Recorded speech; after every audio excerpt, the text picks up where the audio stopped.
Sumber daya alam adalah kehidupan. Jika disalahgunakan, bisa merusak lingkungan dan mengancam masa depan. Disinilah peran tenaga ahli lingkungan hidup menjadi kunci. Halo semuanya, pada kesempatan kali ini kita akan mewawancarai Pak Anton Irawan selaku tenaga ahli terutama di bidang emisi di Dinas Lingkungan Hidup sekaligus dosen di Universitas Tirta Agung Tirtayasa. Baik. Jelaskan pemerintah itu kan sebagai regulator ya, dan kalau regulator kan membuat peraturan dan sekaligus menegakkan aturan tersebut. Kemudian yang menjalani itu adalah dunia usaha dan dunia industri kan. Saya di bidang emisi gitu ya. Ada beberapa aturan tentang emisi itu baku mutu gitu ya. Baku mutu itu standar, tidak boleh melebihi itu gitu ya. Misalnya keluar dari cerobong nggak boleh lewat itu gitu. Nah itu yang kadang-kadang di pihak industrinya itu ada yang istilahnya mungkin permasalahan dengan mereka tidak memantau secara reguler gitu ya.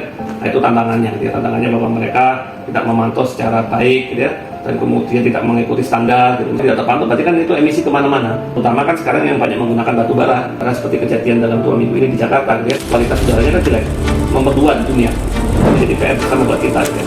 Nah, saya udah berulang kali meminta gitu, baku mutu untuk industri yang menggunakan batu bara diperketat gitu. Untuk batu bara itu kan emisinya kan 100 partikulatnya gitu ya. Saya minta kalau bisa di bawah 50 gitu ya, yang di sekitar Jakarta, karena udah zona merah lah ya gitu ya.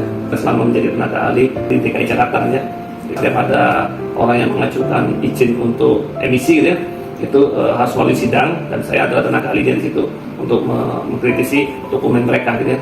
Nah itu yang saya kritisi adalah terutama dalam masalah baku mutunya. Jelas kan ya, kalau lingkungan ini kan dampaknya kan besar ya, jangka panjang gitu ya. Kerusakan lingkungan di Indonesia itu masif sekali gitu ya. Kenapa? Karena kita istilahnya lebih mendorong ke arah ekonomi gitu.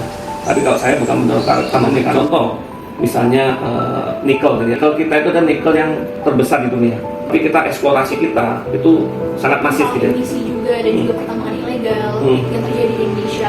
Ada nggak sih program-program yang mungkin baru dirancang nih sama pemerintah Indonesia buat menangani atau menjadi solusi atas permasalahan ini? Ini kan gini, sekarang kita nggak melihat satu persatu ya kasus teknis ke teknis ya, tetapi bagaimana holistiknya gitu.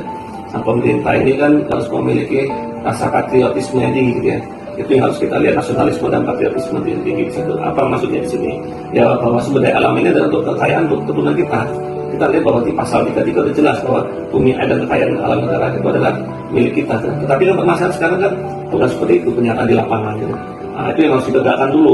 Kita akan capek kalau kita melihat hanya Raja 4 aja. Nanti ada lagi ada ini. Tapi kita harus melihat intinya itu apa gitu.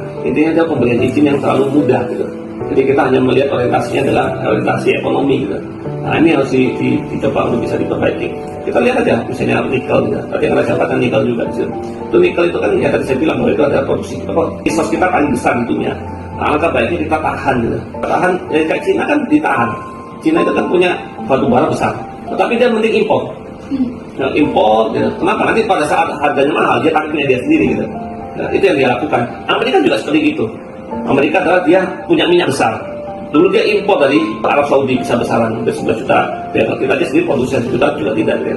Nah sekarang Amerika ternyata menemukan teknologi baru, bisa mengambil minyak dalam batuan, sehingga sekarang dia nggak perlu impor. Nah itu yang harus kita kembangkan, bagaimana mengembangkan resource kita dengan mengembangkan sumber daya manusianya. Jadi antara sumber daya alam sama sumber daya manusia itu harus beriringan. Kan selama ini kita kan beli teknologi aja. Misalnya teknologi pengolahan nikel, siapa yang punya Cina? Kita nggak dapat apa-apa, mungkin dia mau bayar pajak aja gitu. Harusnya kan di situ bagaimana ditandemkan orang yang ahli teknologi. Contoh Cina tahun 2005 itu ada teknologi namanya teknologi gasifikasi batu bara. Mereka itu baru belajar 2005. Gitu. Nah dari situ apa terjadi? Mereka menggait universitas ternama, Tsinghua University. Ada sekarang mereka apa? Paling jago teknologi itu di dunia ini. Berarti Indonesia nih Bang sekarang paling banyak, bahkan menurut wilayah kita sendiri mengekspor juga ke banyak negara lain, tapi kita miskin karena kita tidak bisa mengolahnya juga. Nah, kenapa pertambangan terus dilakukan di Indonesia? Karena adanya kebutuhan manusia. Kira-kira dari Indonesianya sendiri, apakah punya suatu rencana untuk menggantikan energi-energi ini yang berasal dari sumber daya alam kita menjadi sebuah energi yang lebih terbarukan? Udah punya Indonesia roadmap-nya kan, bahwa kan 2060 kan kita udah punya nama net zero emission ya. Jadi emisi zero dengan mengurangi penggunaan batu bara kan ya, di pembangkit listrik di situ ya sudah ada gitu.